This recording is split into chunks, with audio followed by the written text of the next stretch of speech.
নমস্কার বন্ধুরা, কেমন আছেন সবাই? আমি সুস্মিতা নিয়ে এসেছি আপনাদের জন্য আরও একটি নতুন রান্না, নিরামিষ পদের। এটা নিরামিষের দিনে খেতে মন্দ হয় না, খুব ভালো লাগে। বাচ্চা থেকে বাড়ির বয়স্করা সবাই খেতে খুব পছন্দ করে।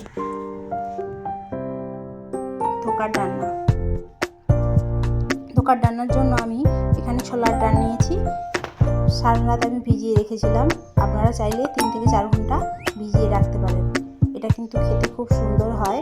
আপনারা একবার বাড়িতে বানিয়ে দেখবেন। আর যদি আপনারা বানিয়ে থাকেন, এইভাবে বানিয়ে একবার দেখবেন কত সুন্দর লাগে খেতে। নিরামিষের দিনে আমাদের বাড়িতে ধোকার ডালনাটা লেগেই থাকে।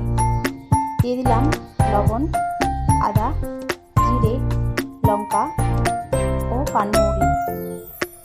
এবার একসঙ্গে গ্রাইন্ড করে নেব। অল্প একটু জল দিয়ে নিচ্ছি। আপনারাও অল্প দেবেন, বেশি জল দেবেন না, তাহলে পাতলা হয়ে যাবে ব্যাটারটি। দেখুন এরকম চাপচাপ হবে, খুব পাতলা কিন্তু হবে না। তারপর কড়াই বসিয়ে দিলাম, দিয়ে দিলাম সরষের তেল। এখানে চাইলে আপনারা সাদা তেল ব্যবহার করতে পারেন। দিয়ে দিলাম কালো জিরে। একটু ফ্লেভারটা ছাড়বে, তারপর দিয়ে দেবো হলুদ, সামান্য পরিমাণে হলুদ।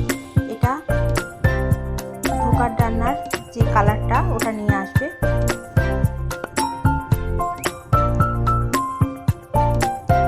হালকা হাতে অল্প করে নেড়ে চেড়ে নেবো, অল্প আঁচে। খুব বেশি জাল দেবেন না, তাহলে তলায় লেগে যেতে পারে।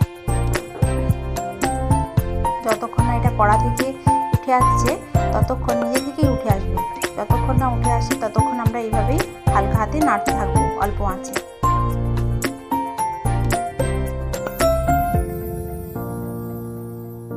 যদি রান্নাটি ভালো লেগে থাকে, চ্যানেলটি সাবস্ক্রাইব করে দেবেন, কমেন্ট করবেন, লাইক দিয়ে দেবেন একটা। দেখুন এইভাবে আমি নেড়ে নিলাম। একটি থালাতে তেল ব্রাশ করে দিচ্ছি।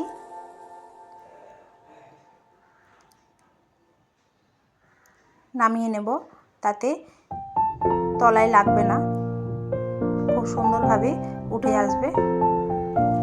এবারে ঠান্ডা জল নিয়ে হাতে অল্প অল্প ঠান্ডা জল দিয়ে চেপে চেপে সেট করব। আসলে গরম তো, তাই কারণে। সেট করার পরে রেখে দেবো ফ্রিজে 10 মিনিট। আর ফ্রিজের বাইরে রাখলে মিনিমাম 15 থেকে 20 মিনিট বাইরে রেখে দেবো।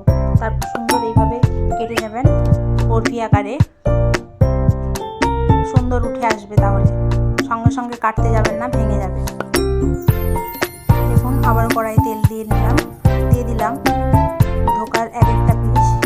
এইভাবে হালকা থেকে মাঝারি আঁচে এগুলো ভেজে নেব। খুব লো ফ্লেমে না, আবার খুব হাই ফ্লেমে না, তাহলে ভেতরটা কাঁচা হয়ে যাবে।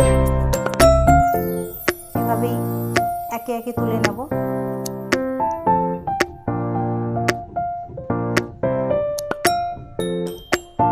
নিরামিষের দিনে এই অপূর্ব খেতে এই রেসিপিটি আপনারা একবার বানিয়ে দেখতে পারেন। দিয়ে দিলাম তেজপাতা, শুকনো লঙ্কা ও দারচিনি।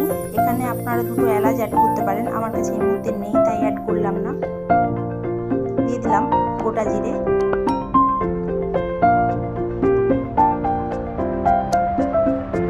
ফ্লেভার ছেড়ে আসলে আপনারা দিয়ে দেবেন বেটে রাখা আদা। দিয়ে দিলাম টমেটো বাটা। আমি এখানে 2টো টমেটো ব্যবহার করেছি।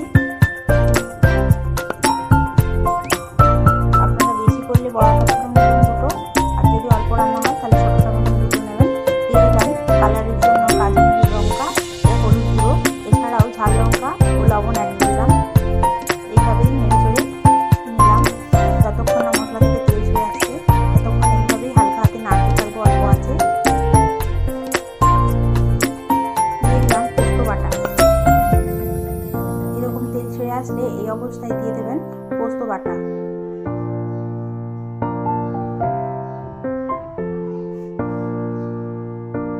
দেখুন খুব সুন্দর মশলা থেকে তেল ছেড়ে আসছে। এই অবস্থায় জল অ্যাড করলাম। দিয়ে দিলাম গরম মশলা। এরপরে গরম মশলাটা দিয়ে দিলে খুব সুন্দর ফ্লেভার আসে। দেখুন এইভাবে অল্প অল্প করে ফুটিয়ে হালকা হাতে নেড়ে 1 চামচ ঘি দিয়ে নামিয়ে নেব। আমার মেয়ে নিরামিষের দিনেই ধোকার ডালনা পেলে আর কিছু চায় না, ও খুব খুশি।